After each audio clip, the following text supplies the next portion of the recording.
Games at your table, and welcome to Nikos RPG. Tonight in Game Master's Guide, we're going to be talking about the 10 things that you need to have at your table every time you play. But before we get into that, make sure you go down below, hit like, subscribe, and all the other buttons so that the algorithm will know that you're part of our audience. And let's get going.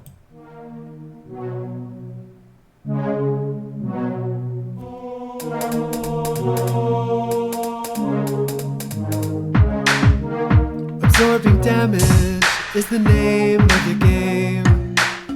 From the claws of monsters or the heat from a ball of flame. Our strength in numbers is a roll of the dice. Okay, so when we talk about items that you're going to need at your table, what I'm talking about are the bare bones essentials that you need to have every session.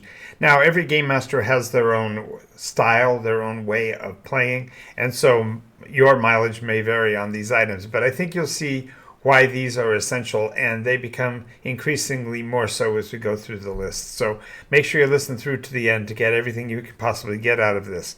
Now, what I'm referring to really is the equivalent of the EDC lists that so many of the survival websites seem to focus on. The everyday carry. These are the things that you're going to want every time you play, regardless of the style, method, or mechanics that you use. So as we go through these, I think you'll see what I'm talking about.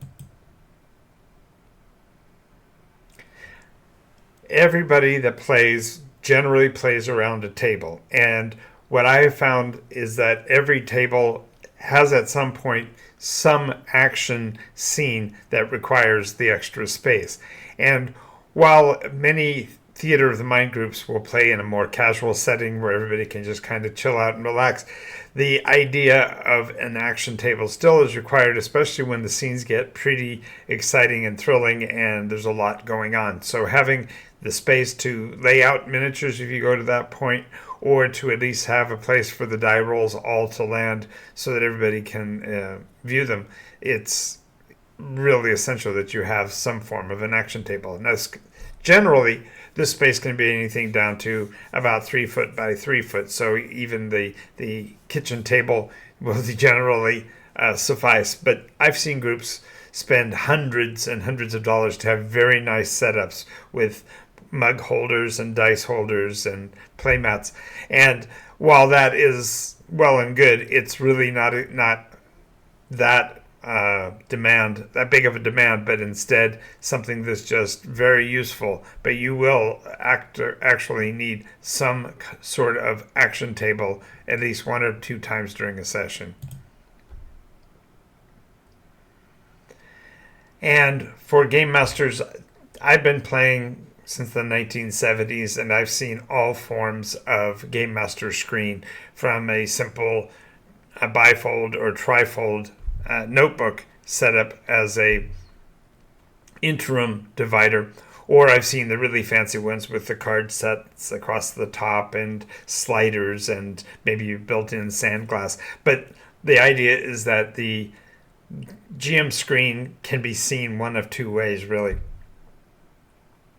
In the one hand, it can be seen as a secure fortress of information, the idea that the game master keeps his notes well hidden behind the screen and only reveals what is necessary for the players to know.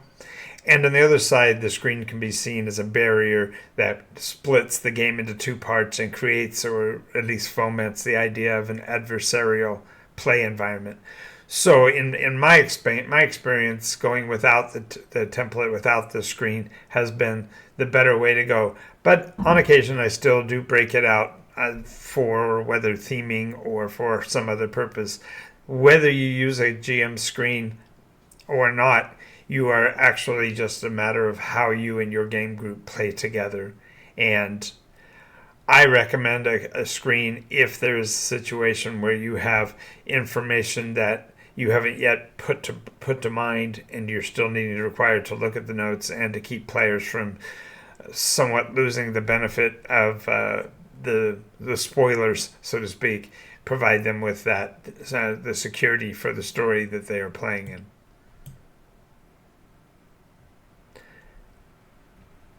It's essential that whatever dice you utilize, you're going to make sure that they are larger in size and easy for players to read, especially if you are using your die rolls for dynamic effect. If you are constantly rolling and it is off-putting or can be distracting, then of course the GM screen then really does serve a purpose. But for the most part, you'll want all of the dice rolls that are important to be legible by all players at all times. As a matter of fact, my table has gotten to the point where when we roll, we recognize that the value of a really good roll is in being able to show it off and get players to come running over to see what it is happening at your table. And that really has added to the drama of the table. It isn't that the die roll itself is anything other than a random number generator, but still the nuance of how impressive or important the dice roll is to the session really does add gravitas. So having readable dice is really important. If the players have to functionally pick up the die in order to read its value, there are issues. Especially if you're playing with senior folk, and maybe I'm making a recommendation that hasn't yet even been considered, but when your player group gets older and their vision isn't so good, having larger, more readable dice is a help for everybody at the table.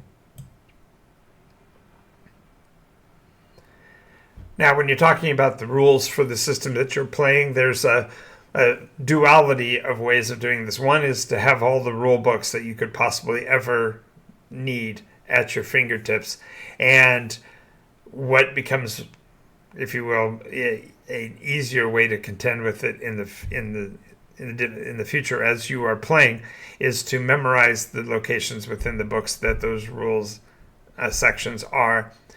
When I was a youngster, everybody knew that combat charts started on page 108 in the player's handbook, and you just knew to go and flip to that page. And as those rules become more uniform and more understandable and more recognizable, then the use of the rule books kind of fall away. Of course, there is a flex when you're able to play the game with the rules fundamentally memorized or clear in your head, but the ability for the players to see your human fallibility and your need to check with the rulebook from time to time is also a helpful element that you may not have considered. So whether you have all of the books that are possible available, or if you only have the one that's necessary for the session, either which way, make sure that you got access to the rule books and that you don't spend too many minutes in the book.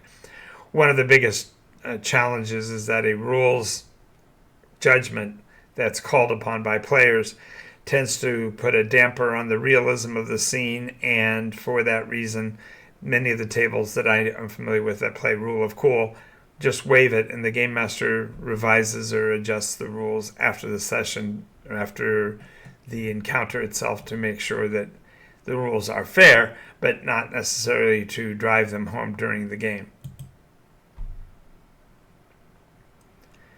When you're going to have a playing group that fluctuates as much as mine does, because I play in a game store, our numbers can go up or down by 2, 3, even 5 or 6 players in an individual session. So having all of the materials that a new player, a spare player might need is really useful. So I always have a few extra character sheets, persona packets ready for them. I also will have the name tags, the table tents that we're going to talk about here in a minute, and other resources like extra dice to make sure everybody has what they need to feel comfortable and to play.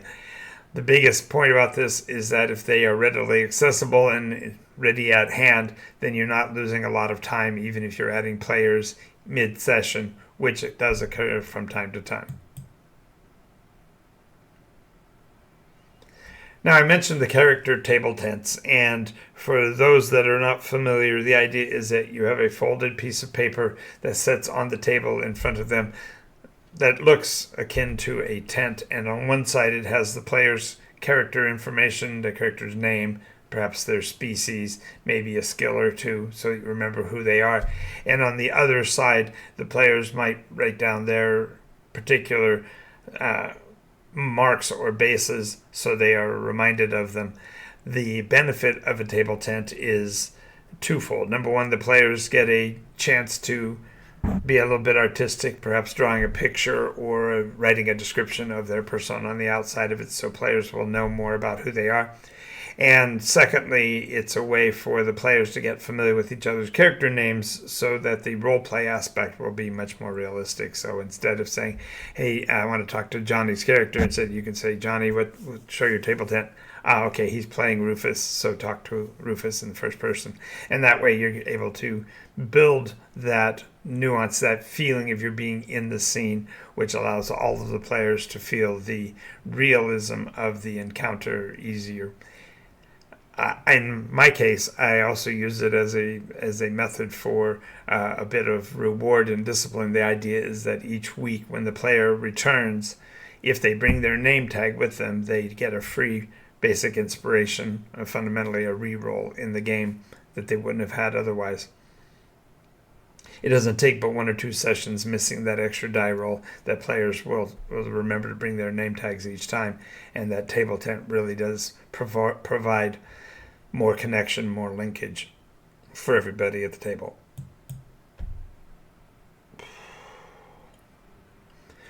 Alrighty, so when it comes to dealing with a game group and they move from location to location, it's really kind of interesting and a challenge for you as a game master to keep up with what might come up in terms of conversation. If they go into the local community and start talking to the locals, what are the names of the characters? Who is in charge of the area? What is the name of the local baron? Who owns the mill shop? And so on.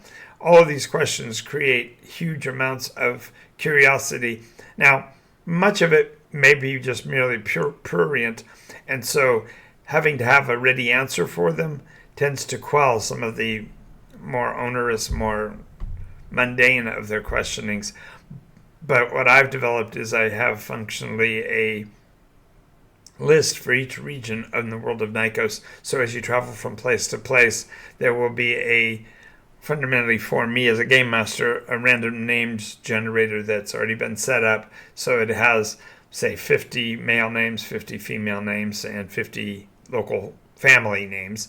And therefore you can drop hints and play with the dialogue with the players, the whole while sounding like you're a local authority on the subject, but you're also providing your players with new hooks, new anchors into the story that they might find interesting. One of the reasons to do this is that the player collection of data has to, at least in some essence, feel like it's homegrown. It came out of the play. It isn't that you have a solid checklist of what names should be used. This is also really good for cloaking the important characters in a story so that they don't become too obvious. One of the biggest challenges I remember playing all the years that I have is when you have a group of 3 or 4 characters that the players need to talk to, and that's all you have, you tend to blurt those names out early, and then the players are now pursuing that individual. And because they now know that name is important, they will drill heavilier into that character's background than perhaps you intended. So now you're having to give out more information, and it becomes problematic. Whereas if they have a list that's potentially 50 to 100 names that they could randomly generate by just simply asking people questions, it dilutes their pool, and therefore they aren't as likely to drill too deeply after any given character until they find more about them. So the idea of having an area-generated name generator means that they will actually feel their transition from location to location as the popularity of certain names becomes more evident, because you're using them over and again because of the nature of a names list. But this is ultimately important for the players to feel like you as a game master know the community and know what's going on, and it definitely adds to your street cred, if you will, that you can throw out the name of the local ruffians or the local priest or whatever without having to blink, and the names will sound like the other local names because you've built the list in such a fashion. Now that feeds directly into the next one, and that is when a player is going on his own in a local community, they want nothing more than to get the juicy stories from the locals, whether it be by merely eavesdropping or perhaps doing some wool gathering of their own where they share what information they have to gain additional information from others. Either one of these, you need to have a way to create the local drama. It doesn't have to even be the major things. This can be a nuance file, a nuisance file for that matter, and provide them just with, top layer information. Having some scuttlebutt to work off of, then the players can actually determine course of action, who they need to talk to next, which of the names you gave them might be interesting, and so on. By having some way of accessing this in rapid fire fashion, you provide your game's players with, again, a more credible source. What I have found is to build the Scuttlebutt generator in a way so that the amount of information fundamentally can become overload, so that they will bore if all they're doing is going to gather new information. But if they are looking for a particular story element, make sure you have a way of threading that into it to guide them where they need to go within the story, so that everybody feels like they are moving towards that objective.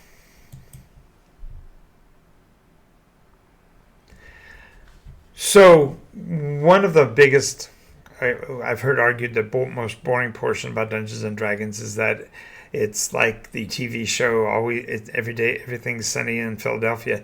If every game session is perfect weather, clear in a million, no humidity, no rain, this becomes unrealistic, but it also becomes somewhat boring for the players. So have some way to change up the weather. There was an interesting resource put out quite some time ago by Columbia Games. They developed the World of Harn, and if you look into, they probably still have their weather modification mechanism. And I utilized and modified off of that, but the basic tenet is that on any given day, the weather pattern is going to be about 80% of what it was yesterday. So 80% chance weather's exactly what it was yesterday, and then you only have to worry about it when you roll that extra 20. By having some form of weather modification process, the players will see the ebb and flow of weather patterns, and especially if you take into account the seasonal element.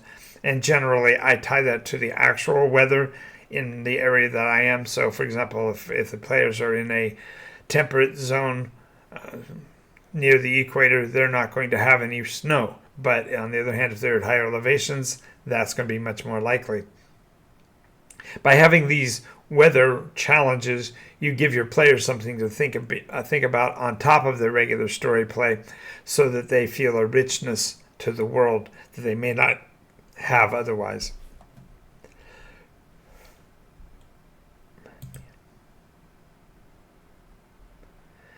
And one of my most favorite toys that I keep in every one of my EDC packets, so to speak, is some form of the trinkets tables.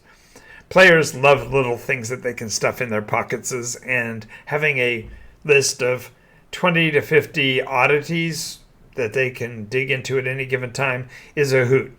I usually tie this also into when they've grabbed a treasure pile, because inevitably if there's something useful or valuable, it'll be in there with the actual loot, so to speak. And so there's a few trinkets in liberal fashion.